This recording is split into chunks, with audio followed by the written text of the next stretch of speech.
Bonsoir à vous, merci d'être venu assister à notre présentation. Donc, je suis Jean-François James, je suis architecte logiciel chez Atos Worldline dans le domaine du paiement. J'ai plus de 30 ans d'expérience, dont 20 avec Java. Donc autant dire que j'ai vu évoluer la plateforme depuis ses origines, en particulier Java E.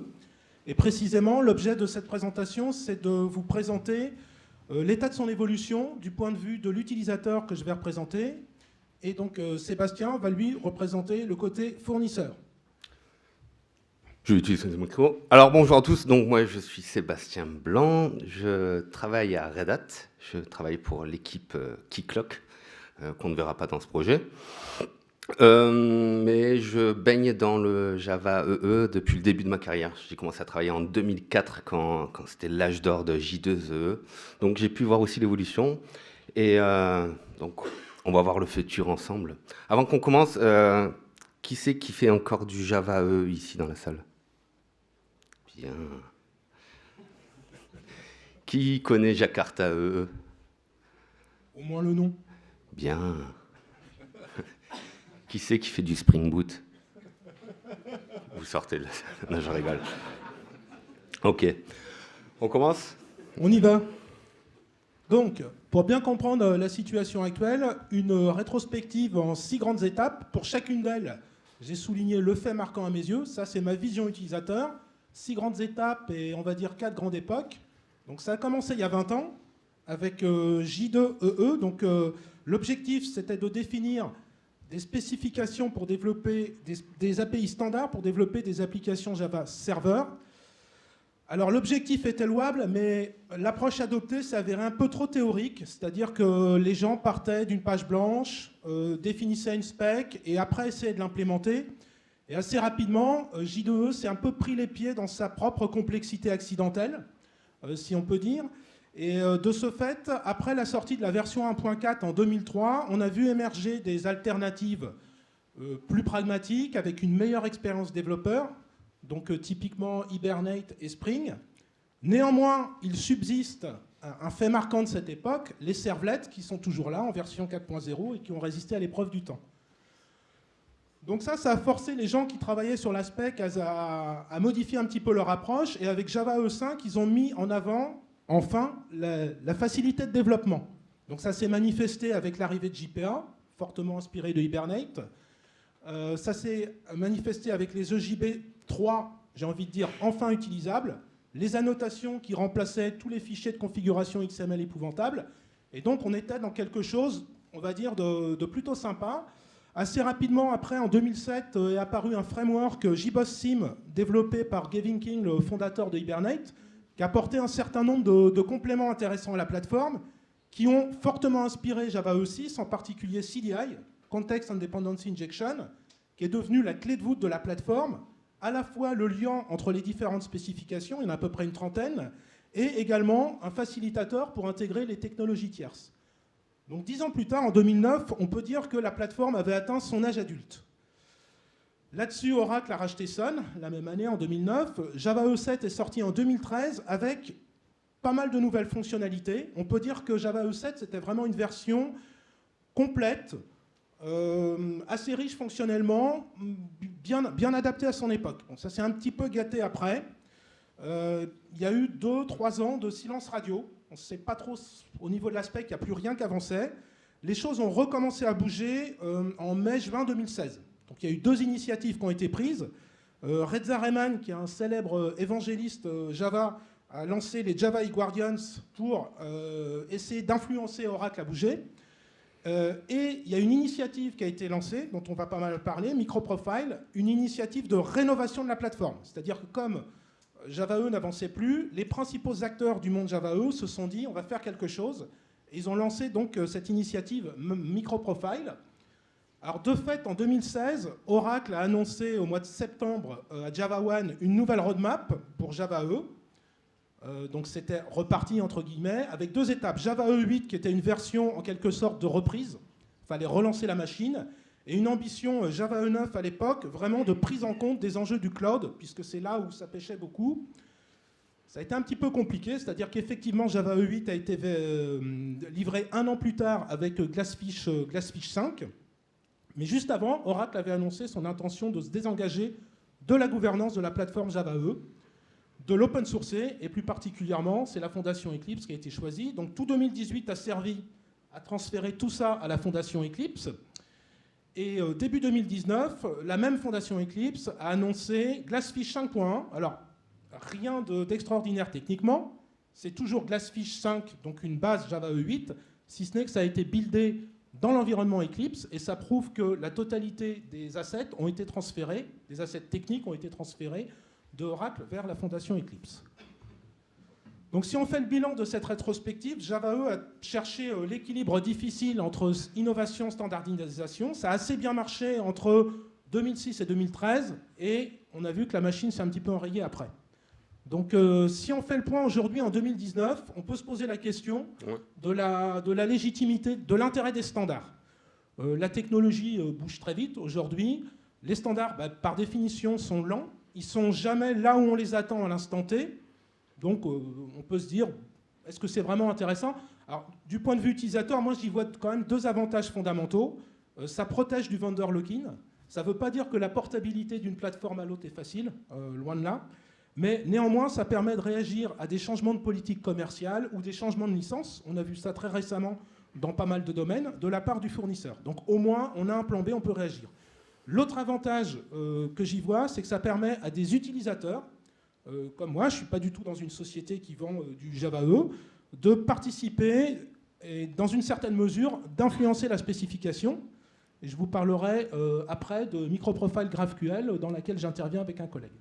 Donc, en signe de reconnaissance, entre guillemets, quand même, de la valeur des standards, on peut noter que Spring Boot 2.2 a migré sur les nouvelles coordonnées Maven Jakarta très récemment. Ok, on va parler un petit peu de cloudification. Donc, on regarde en 2006. 2006, c'était l'âge d'or de J2E. Franchement, moi je commençais à travailler, j'étais un junior, mais on était les rois du pétrole dans les assurances, dans les banques. Il n'y avait aucune concurrence. Puis, les choses ont commencé un petit peu à changer. Bon, déjà, il y a Spring qui est arrivé, qui nous a mis un bon coup de pied. Et on a commencé à assister à la naissance de la cloudification. Alors, qu'est-ce que c'est? C'est tout d'abord Amazon qui a commencé à proposer donc d'héberger ses infrastructures. On est passé à du infrastructure as code. Au lieu d'appeler son data center pour dire tu peux me rajouter 2 serveurs dans l'Oracle, là c'était 2 lignes de code et on avait un nouvel environnement. Et l'exemple, c'est Netflix. Netflix, eux, ils avaient leur propre data center. Et à un moment, ça pétait, je crois bien, c'est ça. Ils ont dit, nous, on en a marre, c'est pas notre business, ça. Donc, ils sont passés chez Amazon. Je pense que c'est encore leur plus gros client. De toute façon, Netflix, c'est 30% du trafic d'Internet, je crois, aujourd'hui. Toujours pour rester sur du Netflix. Netflix, eux, donc, ils ont commencé à développer, pour eux, pour leurs besoins, des librairies, pour pouvoir faire du load balancing, parce qu'ils en avaient besoin, de la découverte de services, Eureka, du fault tolerance. Et là où ils ont été très malins, c'est que ces librairies, ils les ont très rapidement open sourcées. Ils les ont mis à disposition de la communauté. Et ça, c'est pas le facteur principal, mais c'est un des facteurs qui, en parallèle avec la transformation numérique qui se passait à côté, qui a permis d'accélérer ce mouvement de cloudification. Différentes méthodologies aussi. C'est là qu'on a commencé à appliquer de plus en plus l'agile, avec l'apparition du mouvement DevOps. Doucement, on a commencé à s'orienter, à se rendre compte que non, on ne va pas déployer du gros monolithe là, plusieurs fois par jour dans le cloud. Et bon, est apparu doucement le concept de microservices. Puis on s'est rendu compte que tous ces petits microservices, là, on n'arrivait pas trop à les gérer. Et on s'est dit, ah bah tiens, on va les mettre dans des conteneurs, ça sera un peu mieux pour déployer tout ça. Puis, on avait tous ces conteneurs, on s'est dit, ouais, c'est un peu le bazar là, à maintenir aussi, c'est tous ces conteneurs. Et on a mis du Kubernetes autour pour orchestrer tout ça. Et là, c'est marrant, on est en train de se rendre compte, ouais, mais c'est pas assez là, il faudrait gérer de manière autonome les logs, les metrics, la sécurité. Donc là, on est en train d'introduire du service mesh avec Istio. Donc tout ce que faisaient les application servers, on est en train de le réinventer. Bon, de manière cloudifiée, bien sûr. Mais ça, c'est Donc si on regarde, en résumé de ce que je viens de vous dire, on passe du on-prem à du infrastructure as code. Donc le développeur lui-même peut se provisionner une nouvelle machine en quelques instants. On essaye d'aller vers des composants, des petits composants, plutôt que déployer des gros monolithes. On n'a pas forcément affaire à du SQL classique, mais à des sources de données diverses. Et si on met Java EE face à ça, pour certains points ça va, mais sur certains points ça va peiner. Java EE n'a pas de spec pour le fault tolerance, pour des circuits breakers. Il n'a pas de spec pour définir des métriques, surtout des métriques de façon distribuée, faire du tracing de façon distribuée. Et donc en 2013, une fois que Java EE 7 était sorti, nous, développeurs Java EE, on était en demande de la part d'Oracle pour qu'ils commencent à travailler sur ces specs. Et ça a été une longue traversée du désert pendant 3 ans. C'était silence total. Et comme c'était entre les mains d'Oracle, on ne pouvait rien faire. Et je me rappelle, moi, chez Red Hat, en interne, sur les mailing lists internes, il y a eu des débats pour dire mais il faut qu'on fasse quelque chose. Là, il y a Spring Boot qui est en train de bouffer tout le marché. Nous, on est complètement statique. Et en 2016, il va y avoir donc une initiative. C'est pas que Red Hat, c'est Red Hat, IBM, Tommy, Tribe, Payara, qui vont décider de créer MicroProfil pour compenser un peu les manques de Java EE. Je vais revenir sur MicroProfil par la suite. 2017, août 2017, Oracle annonce enfin Java EE 8. Mais surtout, il va faire une grosse annonce. On ne s'y attendait pas vraiment. Il va dire, bon, ben, ça y est, on open source Java EE. Et ça, c'est quand même énorme. C'est 20 ans de travail de recherche, de code, de spec, qui étaient entre les mains de Sun puis de Oracle, qui tout à coup, ils disent, tenez, la communauté, c'est pour vous. OK ? Et ce code, il va pas, ce code, une fois qu'il est libre, on ne va pas le laisser dans la nature, il lui faut une maison à ce code. Il lui faut une fondation. Et c'est la fondation Eclipse qui va accueillir tout ce code source. Alors, comme vous pouvez imaginer, Java EE, c'est pas mal de lignes de code. Hein. C'est pas 10 000 lignes de code, c'est pas 100 000 lignes de code, ni 1 million de lignes de code. C'est près de 13 millions de lignes de code. Et il a fallu transférer ça, et c'est pas un copy-paste, hein, je vous le dis. Si ça vous intéresse, parce que c'est intéressant quand même, cherchez sur YouTube, sur le Talk Devox Belgique de 2018, il y a un quickie de Dimitri Kornelev, qui travaille chez Oracle, qui explique en un quart d'heure comment s'est passé le transfert de code. Il a des maîtrises pas mal, il compare les lignes de code de Java EE avec les lignes de code de WordCraft, par exemple. WordCraft, c'est comme ça, Java EE, c'est comme ça. Bref, donc ça a été la première étape. Alors, sur ce slide, vous pouvez voir EE4J. Ça peut un peu perturber tous ces différents noms. Donc, EE4J, c'est le top level project qui va réunir tous les projets relatifs à Java EE. Donc, il va y avoir le code de Java EE, mais aussi tous les TCK, toutes les specs, Glassfish, oui, tout le code de Glassfish. Et Jakarta EE, c'est juste le nouveau nom, le branding du nouveau Java EE. Comme vous savez, c'est le nom Java, il n'y a que Oracle qui a le droit d'utiliser. Donc, bon, on a changé, on a passé sur une autre île, Jakarta. Et ce qui est intéressant, vous pouvez voir aussi sur ce graphe, c'est que chez Eclipse Foundation, il y a aussi MicroProfil. Et MicroProfil, c'est donc là où ça va un peu incuber, où il va y avoir l'innovation. Et l'idée, je vais revenir un peu plus sur ça, sur le slide de MicroProfil, mais c'est que les nouvelles idées, l'innovation vont incuber dans MicroProfil et qu'à terme, elles migrent en spec dans Jakarta EE.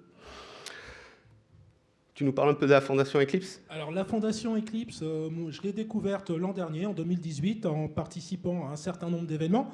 Jusqu'alors, comme tout le monde, j'en avais une vague idée, je connaissais l'IDE, je savais qu'il y avait quelques projets autour. En réalité, la fondation Eclipse, elle héberge plus de 350 projets répartis dans 7 grands domaines techniques. Elle fonctionne en fait sur un mix de contributions open source classiques et de sponsoring financier de la part de grands acteurs de l'industrie, comme illustré ici. Et son socle, sa valeur fondamentale, c'est la neutralité des projets. C'est-à-dire que, on le verra, contrairement à ce qui se passait avec le Java Community Process, la propriété intellectuelle d'un projet n'est pas l'apanage d'un contributeur unique. Elle est partagée. Donc il y a 350 projets, je vais vous en illustrer 9 très rapidement, que vous devez connaître plus ou moins.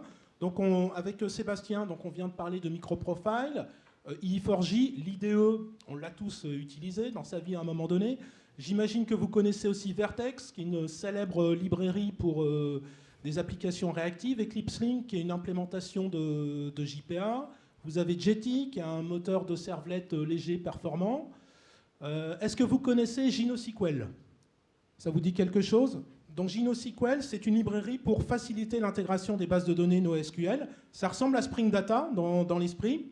Et ça va servir de base à la première spécification Jakarta EE qui ne sera pas héritée de Java EE. Vous avez DL4j pour faire du deep learning en Java. D'ailleurs, j'ai vu qu'il y avait des sessions qui avaient été consacrées à cette édition d'Evox. Et est-ce que vous connaissez OpenG9 ? Vous avez entendu parler de OpenG9 ? En fait, c'est une technologie de JVM, c'est une alternative à la hotspot, qui est compatible OpenJDK et qui revendique des bonnes performances dans le cloud pour 2 raisons essentielles. Une empreinte mémoire plus faible que la hotspot et un temps de démarrage plus rapide grâce à un mécanisme de share classes. Donc vous voyez, au total, il y a 350 projets. Je vous laisse découvrir les 341 autres, mais on a une bonne idée de la diversité de tout ce qu'on peut trouver chez Eclipse. Alors, maintenant qu'on est chez Eclipse, qu'est-ce qui change ? Donc à gauche, vous avez la situation précédente, le Java Community Process, donc sous l'égide de Sun puis Oracle, et à droite, la nouvelle situation, avec 5 grandes différences. Alors pour moi, la première différence, je la modère beaucoup, parce que je considère que déjà, le JCP était plus en Specification First depuis très longtemps. C'était vrai pour J2EE, comme je l'ai dit, mais néanmoins, ils avaient adopté une approche pragmatique quand même très orientée Code First depuis un moment. En revanche, la deuxième différence, elle est importante. Avec le JCP, chaque spécification, ce qu'on appelait une JSR, une Java Specification Request, était gouvernée par un spec lead qui représentait une entreprise. Donc la plupart du temps, c'était Oracle, de temps en temps Red Hat et IBM sur certaines specs, et c'est lui qui détenait la propriété intellectuelle de tout, ce qui n'était pas très fair-play d'un point de vue open source. Donc maintenant, on est vraiment dans un mode collaboratif. Un autre gros problème qui se posait avec le JCP, c'est que le TCK, le Technology Compatibility Kit, qui permettait de certifier les implémentations, était payant et très obscur d'accès. D'après les informations que j'ai eues, c'était payant d'y accéder. Et, bon, on avait des erreurs, mais on ne savait pas trop pourquoi. Enfin, c'était très, très nébuleux, cette histoire de TCK. Donc maintenant, le TCK, il est ouvert, il est open source. Il fait partie de ce qui a été transféré dans les 13,5 millions de lignes dont on parlait tout à l'heure. Autre différence importante, il n'y a plus de notion d'implémentation de référence. Donc une JSR, c'était quoi ? C'était un document, un TCK, une implémentation de référence. Ça n'existe plus, on parle d'implémentation compatible. Pour valider une spécification, il faudra au moins une implémentation compatible open source. Compatible, ça veut dire qu'il passe le TCK de la spécification en question. Et le processus de certification dont je vous parlais, qui était payant, n'est plus contrôlé par une entité unique. Maintenant, on fonctionne sur un mécanisme de auto-certification. C'est beaucoup plus flexible. En gros, c'est la gouvernance qu'on a sur MicroProfile depuis un peu plus de 2 ans. Ça marche assez bien, c'est assez agile, parce que ça permet d'avoir des versions, des implémentations très rapidement. Donc, MicroProfile, pour revenir un peu plus en détail, rapidement quand même. Donc, comme je vous ai dit, en 2016, initiative commune des grands constructeurs qui disent, bon, ben, maintenant, il faut qu'on se crée notre propre surcouche pour combler les manques de Java EE. Tout ce qu'il vient de montrer Jean-François, là, la migration des process, comme il disait, ça s'applique déjà depuis 2 ans chez MicroProfile. Donc, c'est focus sur la communauté. Rejoindre MicroProfile, c'est aussi simple que s'inscrire sur la mailing list et on peut commencer à participer. Qu'est-ce que c'est exactement ? On fournit des briques, des specs, drivés, Non, comment on dit en français, driver? Conduit par l'idée, conduit par la communauté. Et on a en effet cette approche de code first. D'abord, on va s'amuser dans notre coin, et puis on va proposer du code et on va voir de ça si on peut tirer des spécifications. On peut voir la première ligne, là, la première ligne de briques. On reprend des briques de Java EE, parce qu'elles sont bien ces briques. CDI, c'est quand même la glue de chaque appli de Java EE. Ça, on le garde. JAX-RS, pièce centrale également. JSON-B pour manipuler les objets. Ça, tout ça, on le garde. Mais par-dessus ça, justement là où Java EE est né, eh ben, on va rajouter des briques comme la fault tolérance. On va spécifier la fault tolérance. On va spécifier comment pouvoir mesurer l'interaction en différents services. Du health check, de la config. La config, ça c'est quelque chose qui n'a jamais été vraiment bien spécifié dans Java EE. Pouvoir injecter de la config dans son code. Et ben voilà, avec MicroProfile, ça arrive. Et donc tout ça, c'est des specs. Et après, tous les constructeurs peuvent faire leur propre implémentation. Et si on regarde un peu au niveau des implémentations, alors là on a un beau graphe. Alors, en abscisse, je confonds toujours abscisse et ordonnée. Dans la ligne horizontale, l'abscisse, merci. On a le support Java Jakarta EE, et sur l'ordonnée, donc, on a le support micro-profil. Et on peut voir, on a vraiment une multitude d'implémentations. On a les très bons joueurs là-haut, en haut, comme IBM, qui joue vraiment le jeu, avec OpenLiberty, et même son WebSphere Liberty, il a le support micro-profil. Ça veut dire qu'on peut continuer à développer à l'ancienne, sa vieille appli Java EE, le déployer comme un WAR, mais on peut utiliser les specs de micro-profil en provided dans ces dépendances. Ça veut dire qu'elles sont déjà présentes dans l'application server. D'autres ont laissé tomber plus ou moins le support Java EE et se concentrent uniquement sur les composants micro-profil, comme vous pouvez voir, microwave. Et au milieu, il y a le petit nouveau. Je vais vous faire une petite démo tout à l'heure de Quarkus, qui vous verrez, c'est le futur. Il faut bien, Red Hat, il faut bien que je... Ouais, c'est l'instant plus, il faut bien que je pousse un peu.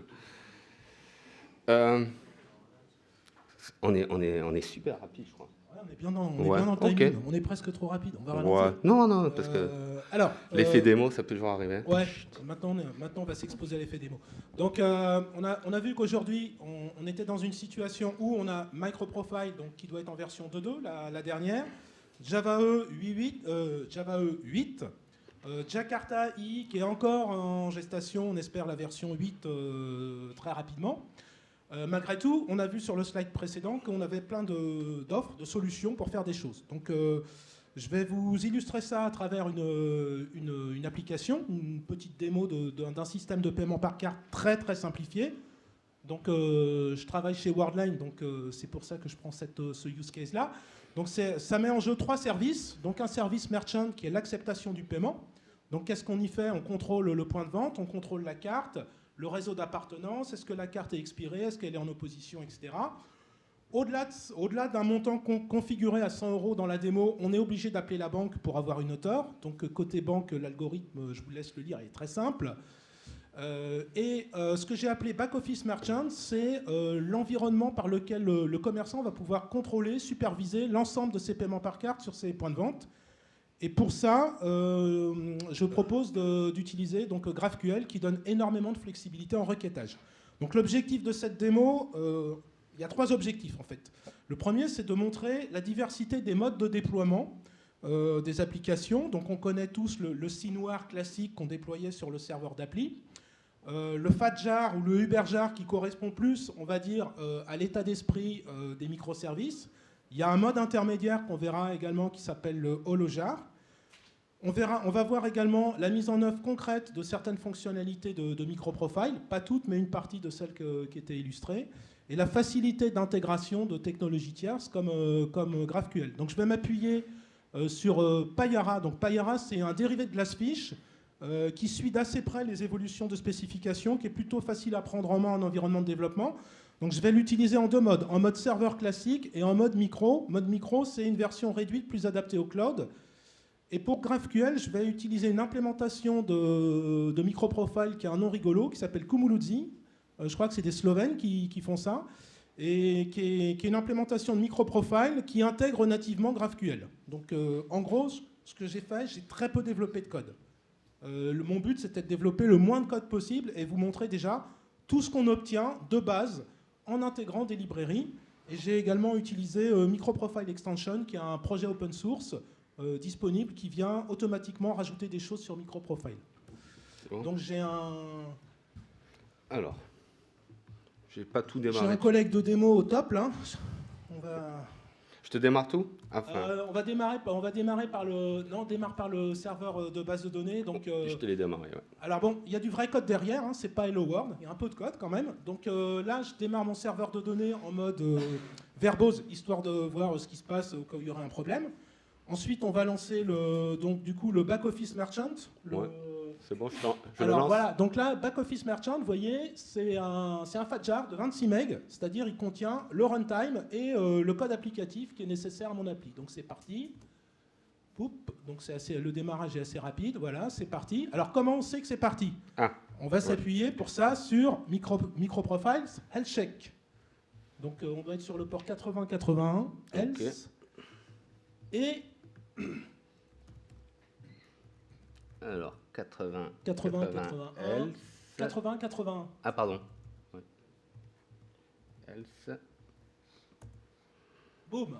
Alors, MicroProfile Health Check, c'est quoi? Ça permet en fait de poser des sondes dans le runtime de l'application. Donc là, en l'occurrence, on surveille quoi? On surveille la mémoire allouée au WIP, on surveille les threads, on surveille la charge système, on surveille l'accès à la data source.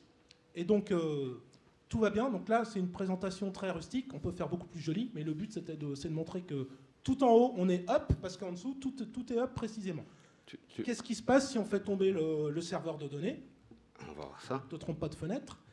Voilà, donc là, on rafraîchit. Effectivement, la data source est déclarée down. Et de fait, mon service n'est plus opérationnel puisque j'ai absolument besoin d'accéder à ma data source.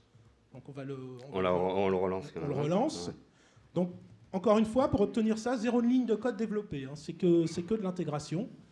Et c'est que de l'utilisation de HealthCheck. Donc là, je pense que c'est bon. Hein. Ouais. On revérifie, tu veux? Ouais, on va vérifier pour être tranquille. Donc hop. Voilà, hop, on est revenu bien. Ok, très bien. Ok. Donc maintenant, on va lancer le serveur bancaire. Donc le serveur bancaire, on va le lancer dans un mode intermédiaire qu'on appelle le holojar. Donc c'est le 3. Donc un holojar, c'est quoi? Alors ça met en jeu deux fichiers en fait. Un fichier qui s'appelle Payara Micro, qui est une version réduite du serveur d'application Payara, adapté au cloud, plus facile à configurer dans le cloud, et un SINoir classique que j'aurais pu déployer sur un serveur d'application. Donc c'est parti, on y va. Donc voilà, je lance mon serveur bancaire, et voilà, c'est parti. Et donc on a vu deux modes de déploiement, on va voir le troisième, le classique, hein, celui que tout le monde connaît, le serveur d'application, Java EE, à l'ancienne, sur lequel on va déployer le service merchant. Donc là, je lance un serveur Payara complet, sur lequel je déploie automatiquement l'application. Donc ça prend un peu plus de temps, voilà. Ça y est. Donc on va aller sur le 8080 si tu veux bien, en OpenAPI. Alors, localhost 8080 OpenAPI. Voilà. Donc OpenAPI, en fait, c'est la standardisation de Swagger 3 et ça permet d'exposer la description de l'API REST. Donc tout fonctionne hein, sur une base REST, à part la petite partie GraphQL dont je parlais, de mon application. Donc en l'occurrence, on peut aller voir l'état des données de référence. Alors, je ne sais pas si tu l'avais noté. Donc à la place de OpenAPI, tu tapes Merchant. Ok, ça on l'avait pas Merchant, API, /API, /cards par exemple. Au pluriel. Tchouk. Bon là, donc la présentation n'est pas très jolie, mais donc là j'ai 6 cartes qui sont déclarées en opposition sur mon système. Si à la place du card tu mets POS comme point of sale, juste POS. POS, ouais, pas avec un seul S. Voilà. Donc là j'ai déclaré 3 points de vente, donc dont un actif. Donc voilà, donc là j'ai mes 3 services qui sont lancés dans 3 modes différents. On va maintenant tester un petit peu le fonctionnel de tout ça. Ok, on passe Donc, au curl. ouais, on passe au curl. Donc j'ai préparé quelques petits scénarios curl et j'affiche le résultat de JSON rapidement. Donc là, on va essayer de payer avec une carte qui est en opposition. Donc normalement, ça marche pas. Boum. Effectivement, je me fais jeter. J'ai bien mon response code blacklisted card number et on voit que j'ai pas appelé la banque. Je vais tenter un paiement avec un point de vente qui n'est pas actif. Donc, autre code réponse, mais même punition, ça ne marche pas. Donc, de temps en temps, un paiement, ça marche. Donc, on va faire le cas numéro 3. Et là, donc, je paye avec une Mastercard. Donc, c'est des numéros de test, hein, ça ne sert à rien de les recopier. Là, tout va bien. On voit que je n'ai pas eu besoin d'appeler ma banque parce que je suis sur un montant de 50 €. Donc, tout a bien marché. Maintenant, je vais me mettre en situation où j'ai besoin d'appeler ma banque. Donc là, le montant est supérieur. Là, je vois qu'effectivement, bankhold égale true. J'ai un identifiant d'autorisation. Mon paiement a été accepté puisque je suis sous les 500 € de limite côté banque. Et là, pour terminer en beauté, le 5 où, bingo, là, c'est un refus de paiement parce que j'ai appelé la banque, mais la banque m'a dit non. Donc voilà, ça c'était pour vous montrer qu'il y a un petit contenu fonctionnel derrière le projet. Alors maintenant, qu'est-ce qui se passe si le serveur bancaire n'est pas joignable? Encore une fois, il ne faut pas se tromper. C'est banque.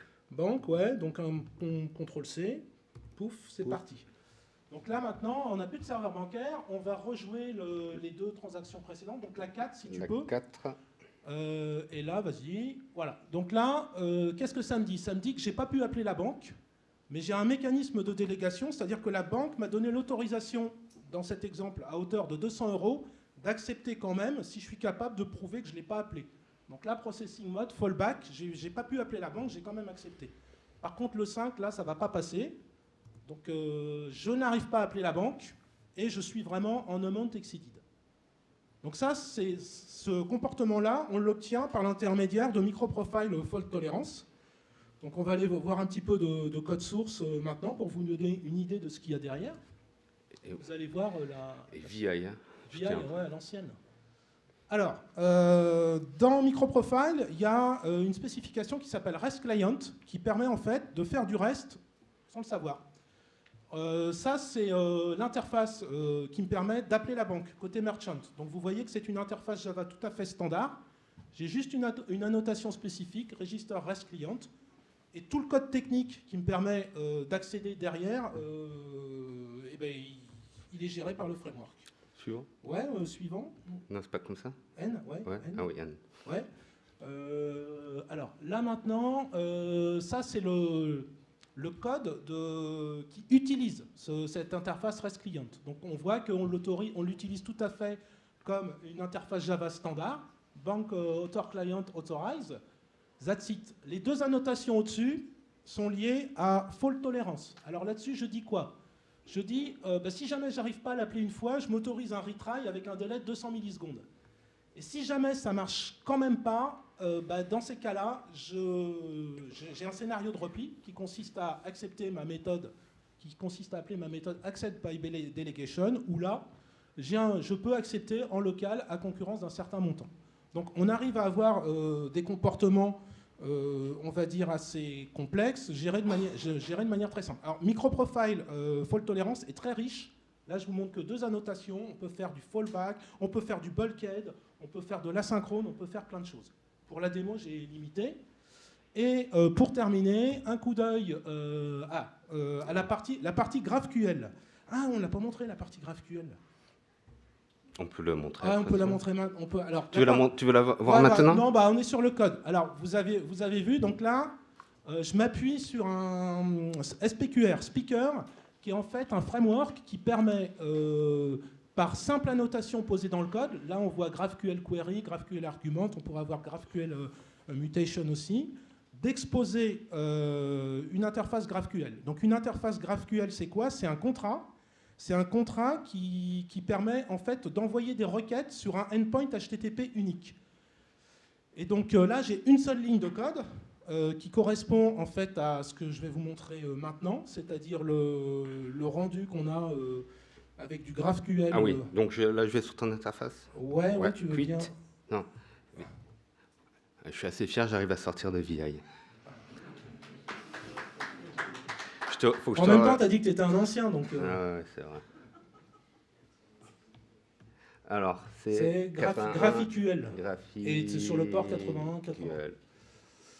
Voilà, donc... alors, GraphQL, il y a eu quelques sujets qui lui ont été consacrés à SDVox. Donc, sur la partie droite, là, dans Docs, on peut naviguer dans le schéma. Alors, GraphQL, c'est un client web générique qui me permet, donc si tu cliques sur Doc, on va descendre un petit peu dedans, Query, là, on se balade. Donc, contrairement à REST, c'est du type H4, c'est-à-dire que ce qu'il y a dans le contrat, c'est vraiment bien décrit. Et si tu cliques là sur l'exécution, on va faire Query All Payments. Ouais, là, boum. Donc là, ça m'affiche l'ensemble des paiements qu'on vient de réaliser ensemble. Là, si tu te remets là, dans cette fenêtre-là, tu peux aller chercher une information supplémentaire.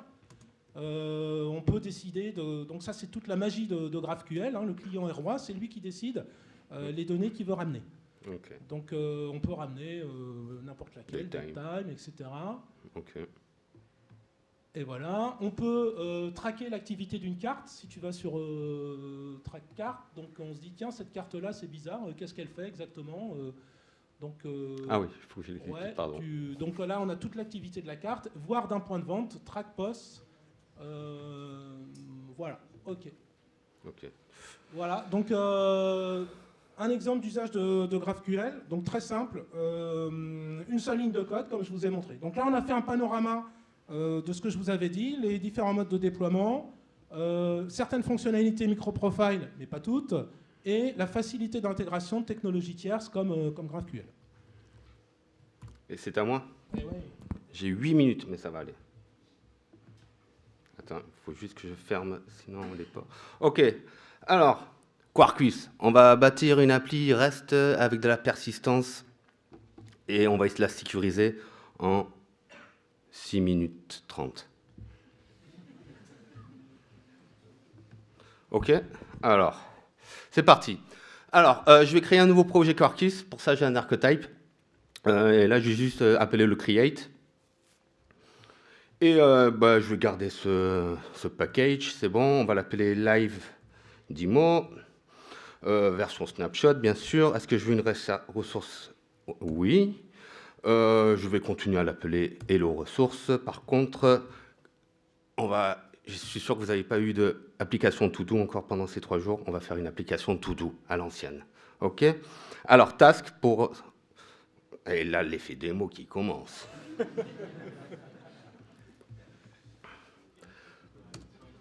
Attendez. Ah oui, attendez. Bon, je vais peut-être pas la sécuriser alors. Plan B. Ah oui, attendez. Hop. Alors, comme si vous n'avez rien vu. Hop, live démo. Là, c'est même pas les démos God, c'est moi. OK. Tasks. Ah. OK, c'est bon. Donc, j'ai créé mon appli et je peux la démarrer. Alors, package. Et là, elle va démarrer mon appli. Les tests. Et on peut voir qu'elle... Enfin, là, elle prend... OK. Et là, normalement, j'ai déjà un point ref qui est exposé. C'est mon point... donc, vous allez voir, curl... Hop. Task. Et qui me renvoie hello. Parce que... Pourquoi ça me renvoie hello? Parce que Quarkus me génère un point d'accès REST qui renvoie juste hello au début. Donc, on va regarder ça un peu dans IntelliJ. Ça m'a un peu perturbé. Hein, Hop, IDEA. IDEA. Point et... Non, je me suis encore trompé. Ah oui. Oh là là, c'est le drame. Non, mais ne vous inquiétez pas, ça va gérer. Clic. Hop, IntelliJ qui charge. Alors, ce que je vais vous montrer, le code que ça a créé quand je crée une nouvelle appli. Non, je m'en fous de ces tips. Hop, live démo. Là, je vais dans mes sources. Je vais... Donc là, ça utilise le JAX-RS de MicroProfile. très très simple, pour ceux qui connaissent, j'annote le pass, task, et ça me retourne, quand j'ai un get, ça me retourne un hello. Première chose qui est bien, c'est qu'on peut faire un hello devox, et là je save, et si je refais un curl, ici, mon appli elle tourne encore, voilà, j'ai pas besoin de l'éteindre, de la recharger, ça va même un peu plus loin que ça, si je me dis, allez, je me fais une autre méthode, j'ai fait un mauvais copy-paste là, je crois, hein. On va voir. Et oui. Alors, c'est pas grave, public. Il faut que je me détende, normalement. Hop. Non, ça va. Petit massage, non. Alors, un bonbon, ah ouais. Alors, par exemple, je rajoute pass sur du, on va dire, sur du FR.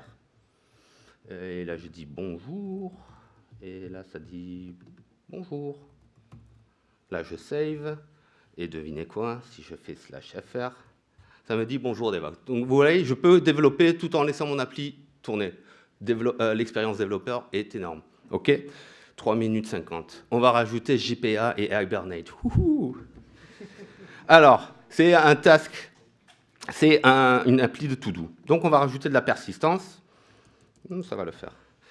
Alors, pourquoi j'ai besoin de rajouter quelques petites dépendances, pas grand-chose. Tout d'abord, j'ai besoin de rajouter Hibernate, mais une version spéciale d'Hibernate qui s'appelle Panache. Oui, on va faire de l'auto-import.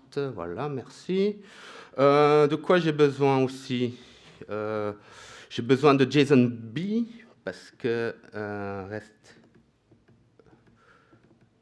rest easy, JSON-B, voilà.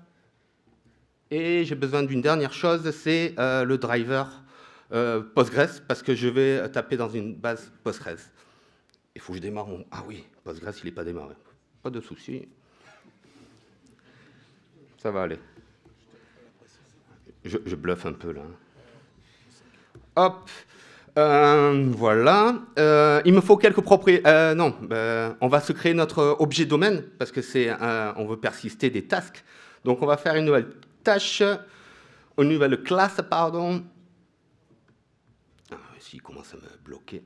Ah, j'ai mon bouton droit qui ne marche plus. Ah, voilà. Normalement, lui, il me sauve pour ça, mais là, il s'est dit, Seb, on va rigoler un peu. Task, OK. Je crée une nouvelle tâche. Je pense pas que je vais pouvoir avoir le temps de sécuriser. C'est dommage.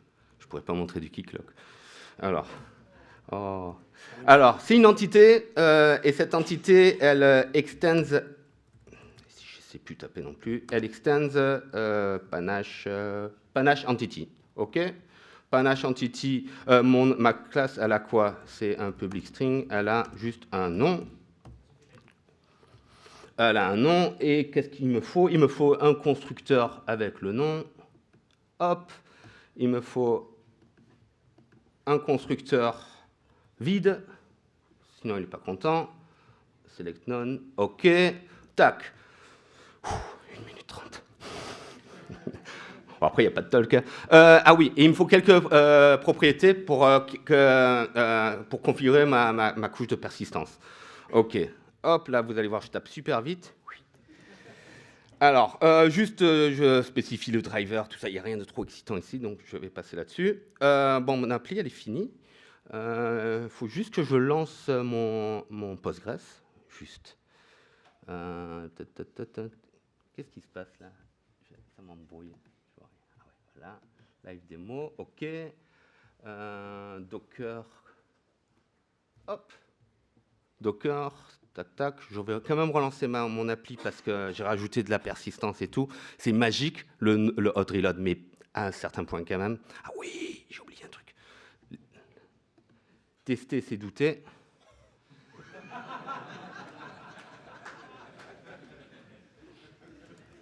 Hop, voilà. Tester, c'est douter. Rappelez-vous de ça. C'est le slogan de Red Hat. OK. Donc maintenant, je fais un curl task. Mec. Ah oui, non mais... Ah oui, j'ai 18 secondes. J'ai pas fait ma ressource reste. Et là... C'est le drame. Task.list all. 3 secondes. Post. De toute façon, il n'y a que le cascodeur après. Ça n'a pas explosé, c'est bon.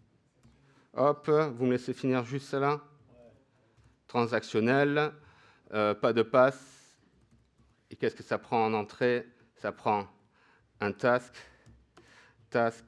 Là, je fais du hardcore programming, je vous le dis. Task.persist. En même temps, c'est assez clair ce que je fais, non? Vous voyez ce que... Et qu'est-ce que je retourne? Je retourne un response JAX-RS. Hop. Et là, je lui retourne un response.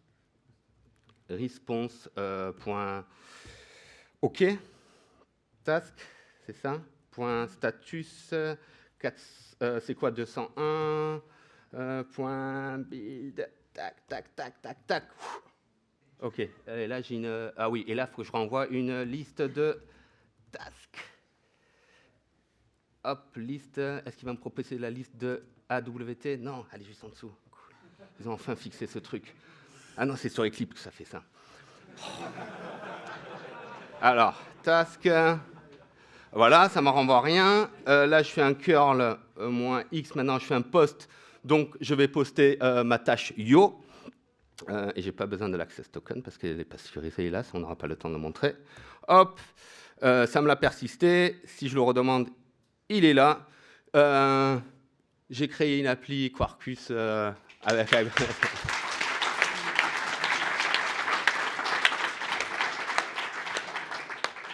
Tout ça pour vous dire que c'est le futur de Java EE va tendre vers ça. Commencez déjà à vous amuser avec ça. Tout est open source, tout ce qu'on vous a montré est open source. Vous pouvez vous amuser avec, contribuer. Jeff, un autre mot à dire? Juste, j'avais un dernier slide, mais vite fait sur GraphQL. Donc, je vous ai dit que l'intérêt pour les utilisateurs, c'est peut-être contribuer. Donc, c'est ce que je fais avec un collègue sur MicroProfile GraphQL. Et nous, ça nous permet de côtoyer des gens de chez Red Hat, de chez IBM. On a même le corps développeur de Speaker et GraphQL Java. Donc, voilà, ça donne des opportunités vraiment très intéressantes. Donc, n'hésitez pas. Si ça vous intéresse, c'est open, allez-y. On vous remercie tous. J'espère que vous avez passé un bon DevOps. À bientôt.